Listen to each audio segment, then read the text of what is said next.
Welcome to the deep dive. आज हम भारतीय इतिहास के एक ऐसे पन्ने को पलटने वाले हैं जिस पर शायद सबसे ज्यादा बहस होती है। जी, और जो आज भी लोगों के जज्बातों से बहुत गहराई से जुड़ा हुआ है, भारत का विभाजन। बिल्कुल। लेकिन आज हम इसे किसी आम नजरिए से नहीं देखेंगे। आज हमारे पास एक बहुत ही खास और मतलब एक बहुत गहरा नजरिया है, डॉक्टर B.R. अम्बेडकर का। हाँ, और हम उनकी मशहूर किताब पाकिस्तान और द पार्टीशन ऑफ इंडिया को डिकोड करने वाले हैं। ये महाराष्ट्र सरकार और अंबेडकर फाउंडेशन द्वारा प्रकाशित उनके राइटिंग्स एंड स्पीचेस के वॉल्यूम 8 का हिस्सा है। सही कहा। और चर्चा शुरू करने से पहले एक छोटा सा डिस्क्लेमर या हेड्स अप देना बहुत जरूरी है। एकदम। देखिए, डॉक्टर अंबेडकर इस किताब में किसी भी मुद्दे को गोलमोल नहीं करते। वो सीधे इतिहास की नसों पर हाथ रखते हैं, जिसमें बहुत से संवेदनशील राजनीतिक और धार्मिक संदर्भ आते हैं। हाँ, तो आज हमारा काम यहाँ किसी पक्ष को सही या गलत ठहराना नहीं है, या किसी भी विचारधारा का समर्थन करना नहीं है। बिल्कुल नहीं। हमारा काम सिर्फ डॉक्टर आम्बेडकर के उस जबरदस्त एनालिटिकल दिमाग को समझना है, उनके तर्कों को खोलना है और ये देखना है कि उन्होंने इतने भारी विषय को कितने लॉजिक और डेटा के साथ कैसे परखा। और ये समझना असली भी ज़रूरी है, क्योंकि ये सिर्फ इतिहास की कोई पुरानी किताब नहीं है। ये उस समय लिखी गई थी जब एक नए आज़ाद भारत का सपना देखा जा रहा था। और आम्बेडकर का ये मानना था कि जब तक देश की भौगोलिक और राजनीतिक सीमाओं को और लोगों के बीच की दरारों को नहीं सुलझाया जाता, तब तक आप एक नया संविधान कैसे बना सकते हैं। ठीक है, तो आइए इसे विस्तार से समझते हैं। कहानी शुरू करते हैं 26 मार्च 1940 से। लाहौर प्रस्ताव। हाँ, हम सब ने इतिहास में पढ़ा है कि 1940 में मुस्लिम लीग ने अपना लाहौर प्रस्ताव पास किया था। इस प्रस्ताव ने मतलब इसने पूरे देश में एक शॉकवेव भेज दी थी, बिल्कुल भेज दी थी। क्योंकि इसमें पहली बार खुलकर उत्तर पश्चिम और पूर्वी भारत में स्वतंत्र मुस्लिम राज्यों की मांग की गई थी। उस वक्त बहुत से लोगों को लगा कि यार ये मांग अचानक आसमान से कहां से टपक पड़ी। यही तो सबसे दिलचस्प बात है। ये मांग अचानक शून्य से नहीं उठी थी। अगर हम इतिहास के थोड़े और पीछे जाएं और डॉक्टर अंबेडकर के नजरिए से देखें, तो हमें वो अदृश्य सुराग मिलने लगते हैं जो इस दिन की तरफ इशारा कर रहे थे। मतलब इसके बीज बहुत पहले बोए जा चुके थे। हाँ, जरा 1905 के बंगाल विभाजन को याद कीजिए। लॉर्ड कर्जन ने जब बंगाल का बंटवारा किया और पूर्वी बंगाल और असम का एक नया प्रांत बनाया, तो उसका असल मकसद क्या था? वो मूल रूप से एक मुस्लिम बहुल प्रांत बनाने का ही तो एक टेस्ट रन था ना। एकदम सही। हालांकि 1911 में भारी विरोध के बाद इसे रद्द कर दिया गया। लेकिन एक बात तो साफ हो गई थी कि सीमाओं को जनसांख्यिकी या डेमोग्राफी के आधार पर दोबारा खींचा जा सकता है। ये विचार लोगों के दिमाग में घर कर चुका था। और सिर्फ बंगाल ही क्यों, उत्तर पश्चिम में सिंध को बॉम्बे प्रेसिडेंसी से अलग करके पंजाब के साथ जोड़ने या उसे एक अलग पहचान देने के ब्रिटिश प्रशासनिक विचार तो लॉर्ड डलहौजी के समय से ही चल रहे थे। बिल्कुल। मतलब लकीरें खींचने का आइडिया कोई नया नहीं था। और डॉक्टर अंबेडकर ने अपनी किताब में उन लोगों को एक बहुत ही कड़ा जवाब दिया है जो इस भौगोलिक अलगाव को बहुत अजीब या एंटी नेशनल मान रहे थे। जी, उन्होंने याद दिलाया कि खुद कांग्रेस पार्टी ने भाषा के आधार पर प्रांतों को अलग करने की मांग का पुरजोर समर्थन किया था। हाँ, ये पॉइंट मुझे बहुत स्ट्राइकिंग लगा। जैसे उस समय भाषाई आधार पर आंध्र या कर्नाटक को अलग करने की मांगें चल रही थी। तो अंबेडकर का तर्क सीधा सा था। अगर आप भाषा के आधार पर देश के अंदर सीमाओं को फिर से खींचना सही मानते हैं, तो सांस्कृतिक भिन्नता के आधार पर पाकिस्तान की मांग उसी अलगाव की एक और कड़ी ही तो है। बिल्कुल।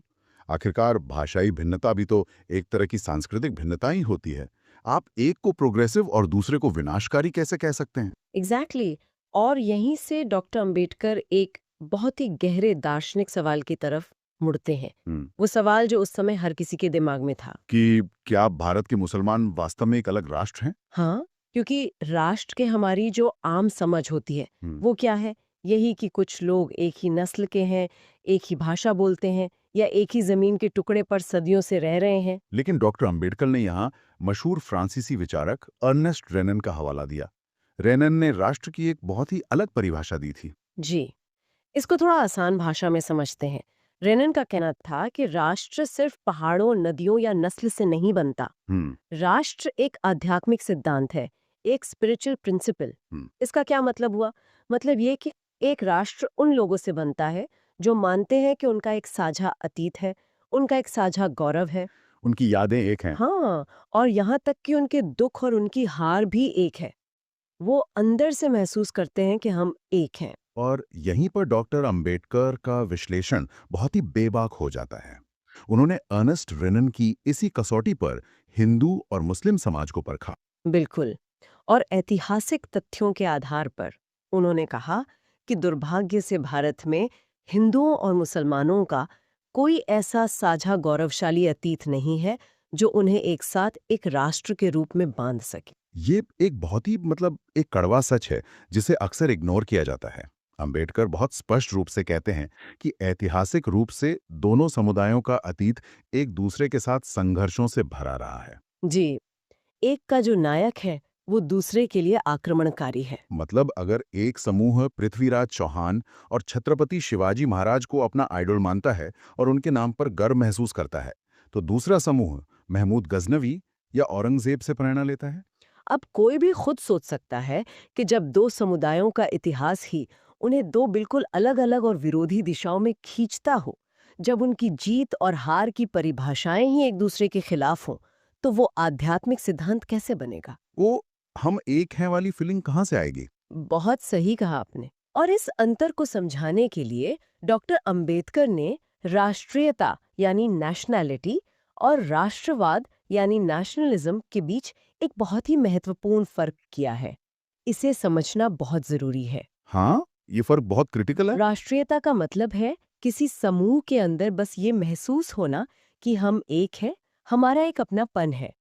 लेकिन राष्ट्रवाद एक अलग चीज है। राष्ट्रवाद तब पैदा होता है जब वो समूह सिर्फ अपनी पहचान से संतुष्ट नहीं होता। बिल्कुल, बल्कि वो अपने लिए एक अलग भौगोलिक जमीन, एक नेशनल होम या एक संप्रभु राज्य की मांग करने लगता है। इसके लिए किताब में लॉर्ड एक्टन का एक बहुत ही शानदार कोट इस्तेमाल किया गया ना, हम्म। कि बिना एक निश्चित भौगोलिक क्षेत्र के राष्ट्रवाद एक ऐसी भटकती हुई आत्मा की तरह है जो दोबारा जन्म लेने के लिए किसी शरीर की तलाश में है। एकदम सटीक। भारत के मुसलमानों के भीतर वो राष्ट्रीयता यानी एक अलग पहचान की भावना हमेशा से थी।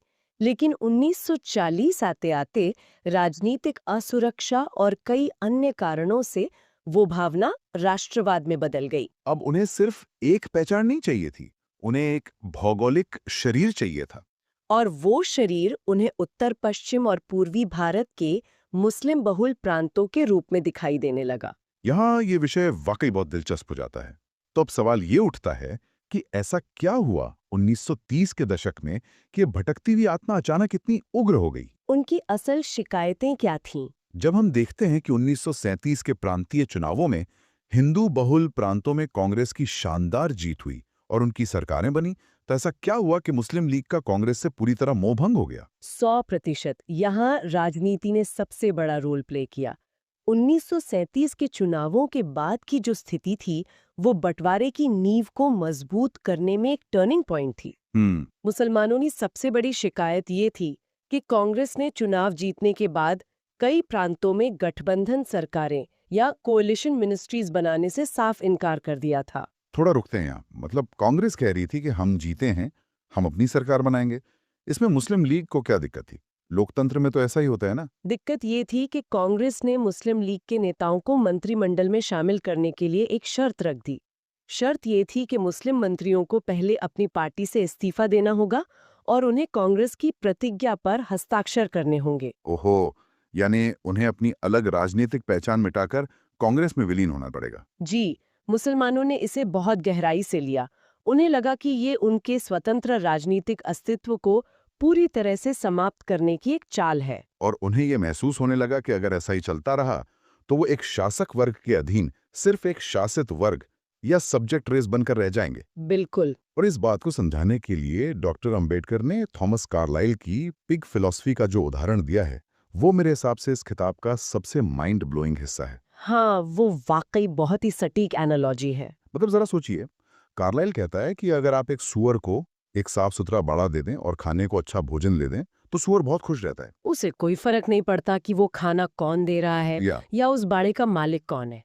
लेकिन इंसान सुअर नहीं है। आप इंसानों के किसी समुदाय को सिर्फ ये नहीं कह सकते कि देखो हम तुम्हें पक्की सड़कें दे रहे हैं, बिजली दे रहे हैं, अच्छी पुलिस और अच्छा प्रशासन दे रहे हैं, तो तुम खुश रहो। इंसान के लिए सेल्फ रिस्पेक्ट, उसका स्वाभिमान और उसकी राजनीतिक आज़ादी किसी भी अच्छी सड़क या अच्छे प्रशासन से कहीं बढ़कर होती हैं। मुसलमान केवल गुड गवर्नेंस नहीं चाहते थे, वे सत्ता में अपनी हिस्सेदारी चाहते थे।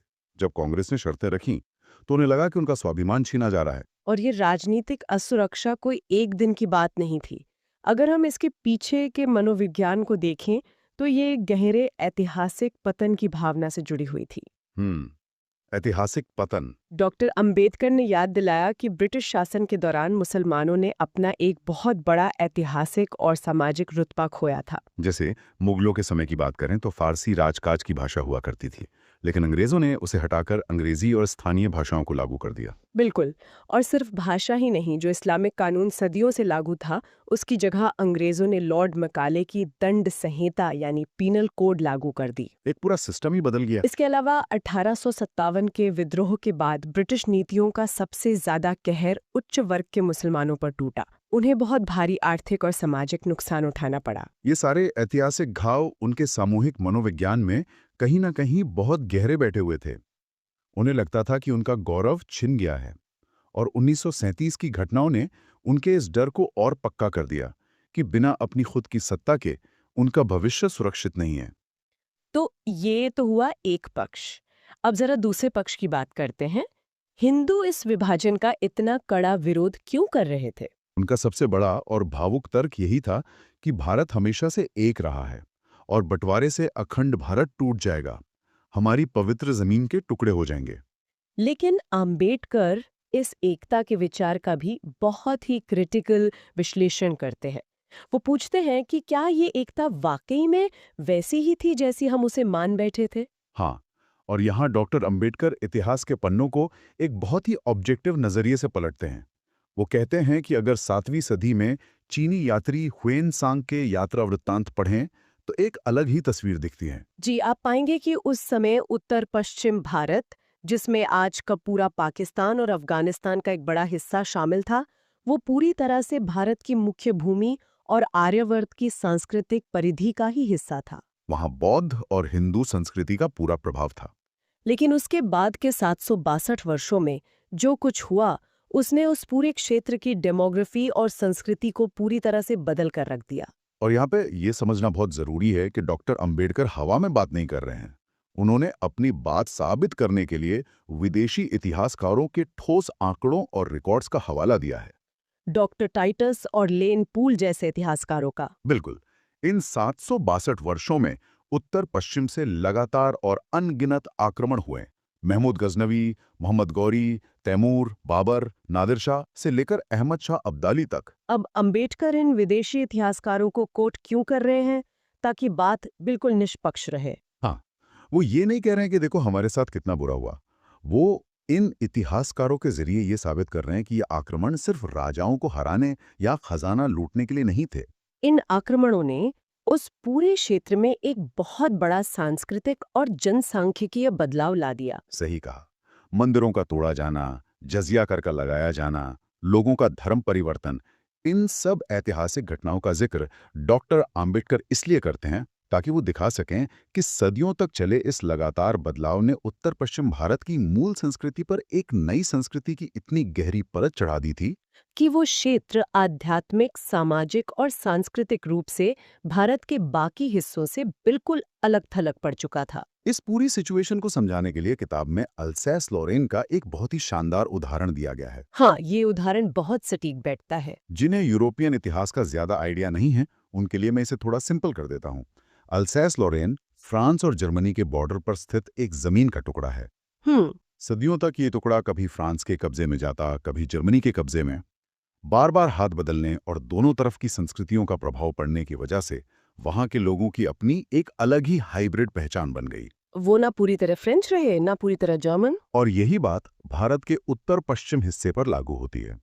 सदियों तक लगातार आक्रमणों और सांस्कृतिक बदलावों के कारण वो हिस्सा राजनीतिक और सांस्कृतिक रूप से मुख्य भूमि से कट चुका था। इसलिए हिंदुओं का ये तर्क कि ये जमीन हमेशा से सांस्कृतिक रूप से एक रही है, डॉक्टर अंबेडकर के अनुसार ऐतिहासिक यथार्थ की कसौटी पर पूरी तरह खरा नहीं उतरता था। तो इस सब का असल में क्या मतलब है?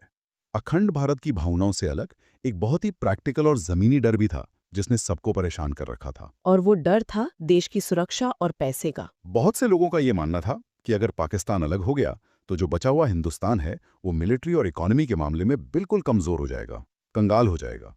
क्या वाकई ऐसा था? डॉक्टर अंबेडकर ने इस डर को भी सिर्फ बातों से नहीं बल्कि ठोस आंकड़ों से खारिज किया। जब हम किताब में दिए गए रेवेन्यू यानी राजस्व के आंकड़ों को देखते हैं तो पूरी तस्वीर ही बदल जाती है। अच्छा। उस समय हिंदुस्तान का कुल राजस्व लगभग 96 करोड़ रुपए था। डॉक्टर अंबेडकर ने हिसाब लगाया कि अगर विभाजन होता है तो केंद्र सरकार को पाकिस्तान वाले क्षेत्रों से जो राजस्व नहीं मिलेगा, लेकिन हिंदुस्तान वाले क्षेत्रों से जो पूरा राजस्व मिलेगा, उसे जोड़ घटाकर हिंदुस्तान का कुल राजस्व करीब 120 करोड़ रुपए हो जाएगा। और पाकिस्तान वाले हिस्से का कितना बैठेगा? पाकिस्तान वाले हिस्से का कुल राजस्व मात्र 36 करोड़ रुपए के आसपास बैठेगा। मतलब आर्थिक रूप से हिंदुस्तान कमजोर नहीं हो रहा था, बल्कि बहुत मजबूत स्थिति में रहने वाला था। बिल्कुल, लेकिन पैसे से भी बड़ा डर था सेना का। ये एक बहुत बड़ा मिथक फैला हुआ था कि भारतीय सेना में सबसे बेहतरीन और बहादुर सैनिक उत्तर पश्चिम से ही आते हैं। हाँ, साइमन कमीशन की रिपोर्ट के आंकड़े भी यही दिखा रहे थे कि सेना में पंजाब और उत्तर पश्चिम सीमांत प्रांत के लोगों का भारी दबदबा था। इसी आधार पर ये डर पैदा किया जा रहा था कि अगर ये लड़ाकू जातियां यानी मार्शल क्लासेस पाकिस्तान में चली गईं, तो हिंदुस्तान की रक्षा कौन करेगा? रुकिए, ये मार्शल रेस वाली बात तो आज भी बहुत सुनी जाती है। एक आम धारणा है कि उत्तर पश्चिम के लोग आनुवांशिक रूप से या ऐतिहासिक रूप से ज्यादा अच्छे लड़ाके होते हैं। क्या अंबेडकर ये कह रहे हैं कि ये थ्योरी ही पूरी तरह से मनगढ़ंत थी? यहाँ जो बात सबसे अधिक रोचक है वो ये है कि डॉक्टर अंबेडकर ने अपनी रिसर्च से ये साबित कर दिया कि ये मार्शल रेस का सिद्धांत अंग्रेजों द्वारा गढ़ी गई एक बहुत बड़ी चाल थी। मतलब ये सच नहीं था? जी नहीं। उन्होंने दिखाया कि ब्रिटिश सेना में उत्तर पश्चिम के लोगों की अधिकता उनके किसी जन्मजात लड़ाकू होने की वजह से नहीं थी, बल्कि ये 1857 के विद्रोह का सीधा नतीजा था। ये कैसे? इसे थोड़ा विस्तार से समझते हैं। हाँ, जिनमें ब्राह्मण और राजपूत भारी संख्या में थे। दक्षिण भारत से भी बड़ी संख्या में लोग सेना में थे। इन्हीं सैनिकों ने अंग्रेजों के लिए पूरा भारत जीता था। लेकिन जब 1857 में इन्हीं यूपी और बिहार के सैनिकों ने अंग्रेजों के खिलाफ विद्रोह कर दिया, तो ब्रिटिश हुकूमत बुरी तरह कांप गई। तो उन्होंने क्या किया? उन्होंने 1857 के बाद अपनी बढ़ती नीति को 180 डिग्री घुमा दिया। उन्होंने तय किया कि जिन क्षेत्रों ने विद्रोह किया है, वहां से हम एक भी सैनिक भर्ती नहीं करेंगे। और अपना पूरा रुख पंजाब और उत्तर पश्चिम की ओर कर लिया। क्यों? क्योंकि वहां की सैनिकों ने 1857 के विद्रोह को कुचलने में अंग्रेजों का भरपूर साथ दिया था। अंग्रेजों ने अपनी इसी राजनीतिक चाल को सही ठहराने के लिए बाद में यह सिद्धांत गढ़ दिया कि केवल उत्तर पश्चिम के लोग ही मार्शल रेस हैं। बाकी भारतीय सेना के लायक नहीं है। वाह! मतलब ये कोई प्राकृतिक गुण नहीं था, ये पूरी तरह से एक सोची समझी ब्रिटिश पॉलिसी थी। एकदम। डॉक्टर अंबेडकर ने यह साफ कर दिया कि हिंदुस्तान के पास मराठा, राजपूताना के राजपूत, मद्रासी सैनिक और सिख जैसे उत्कृष्ट सैन्य विकल्प हमेशा से मौजूद थे। अगर उन्हें मौका दिया जाता और उचित ट्रेनिंग मिलती, तो वे दुनिया की किसी भी सेना से कम नहीं थे। इसलिए ये डर कि विभाजन के बाद हिंदुस्तान की रक्षा पंक्ति टूट जाएगी, ये पूरी तरह से निराधार था। सही कहा। अगर हम आज की इस पूरी चर्चा को एक जगह समेटने की कोशिश करें, तो सबसे बड़ी बात जो उभर कर आती है वो है डॉक्टर अंबेडकर का अप्रोच। सोचिए, एक ऐसा समय जब पूरा देश भावनाओं में बह रहा था, कोई धर्म के नाम पर तो कोई अखंडता के नाम पर नारे लगा रहा था। उस समय एक इंसान इतिहास, अर्थशास्त्र, समाजशास्त्र और कठोर आंकड़ों का सहारा लेकर इस पूरी समस्या का ऐसा चीरहरण कर रहा था। उन्होंने दिखाया कि दोनों पक्षों की अपनी अपनी दलीलें थी, लेकिन सच्चाई उन दलीलों से कहीं ज्यादा गहरी और जटिल थी। और मुझे लगता है कि ये अप्रोच आज भी उतनी ही रेलेवेंट है, शायद आज ज्यादा रेलेवेंट है। बिल्कुल है। आज जब हम दुनिया भर में बॉर्डर डिस्प्यूट्स देखते हैं या अलग-अलग समुदायों के बीच के तनाव को देखते हैं, तो ये विस्तृत चर्चा हमें सिखाती है कि बड़े जियोपॉलिटिकल मुद्दों को सिर्फ ऊपर-ऊपर से देखकर या जज्बाती होकर नहीं समझा जा सकता। आपको उसकी ऐतिहासिक जड़ों में जाना होगा, पैसे और पावर के खेल को समझना होगा और कठोर डेटा को देखना होगा। बिल्कुल। और इस चर्चा को खत्म करने से पहले हम एक विचार छोड़ना चाहेंगे, जिस पर सबको सोचना चाहिए। शुरुआत में हमने ऑर्नेस्ट रेनन की बात की थी। उन्होंने कहा था कि राष्ट्र एक आध्यात्मिक सिद्धांत है जो साथ रहने की इच्छा और एक साझा दृष्टिकोण से बनता है। हाँ, वो हम एक हैं वाली भावना। जी, आज के इस मॉडर्न ग्लोबलाइज्ड युग में भी जब किन्हीं दो समुदायों के बीच वो साझा दृष्टिकोण पूरी तरह खत्म हो जाता है, जब अतीत की कड़वाहट वर्तमान पर इतनी हावी हो जाती है कि साथ रहने की इच्छा ही मर जाए, तो क्या महज प्रशासनिक सीमाएं, कड़े कानून या कोई भी संविधान उस आध्यात्मिक एकता को जबरदस्ती थोप सकते हैं? ये सचमुच बहुत गहरा सवाल है। क्या बिना मानसिक और आध्यात्मिक रूप से एक हुए महज जमीन के एक टुकड़े पर साथ रहने का कोई वास्तविक अर्थ रह जाता है? क्या कागज पर खींची गई लकीरें या कोई भी कानून दिलों की दूरियों को मिटा सकता है? ये एक ऐसा सवाल है जो शायद इतिहास से शुरू हुआ था, लेकिन इसका जवाब हमें अपने आज और अपने भविष्य में खोजना है। इसी विचार के साथ हम आज की इस डीप डाइव को यहीं रोकते हैं। हमारे साथ इतनी गहराई में उतरने के लिए बहुत बहुत शुक्रिया।